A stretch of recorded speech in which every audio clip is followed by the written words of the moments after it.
For me, in my service for the church, anywhere, this is the verse that guides me. Ephesians 5, verse 25. It says, Christ loved the church. The last part of that verse, I'm not talking about husband and wife now. Verse 25, the second half of it.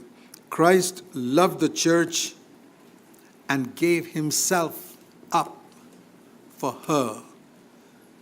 And I want it to be written at the end of my life, when the Lord writes it, not human beings, that I love the church and gave myself up completely for the church.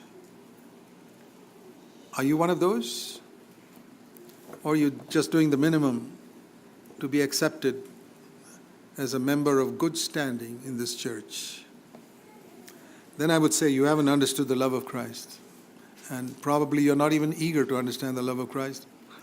You just want to know something in the Bible, some clever thing to share, so that everybody will be impressed by how spiritual you are.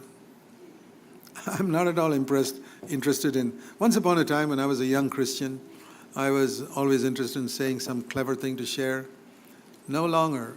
I'm willing to repeat the same message 100 times if people will be gripped by it. I have no interest in sharing something new so that people will think, oh, wow, that was something new Brother Zach shared. Not interested.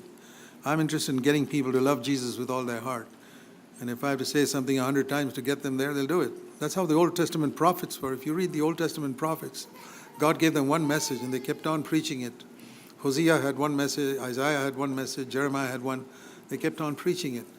They were not interested in getting a name for themselves as preachers. They were interested in changing God's people.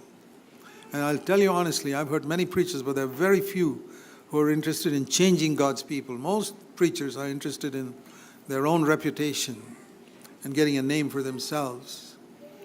Well, I don't believe such people love the Lord at all. They love themselves.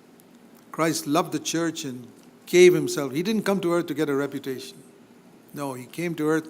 He loved people so much. He wanted to save them, pay whatever price necessary, loved the church and gave himself like that.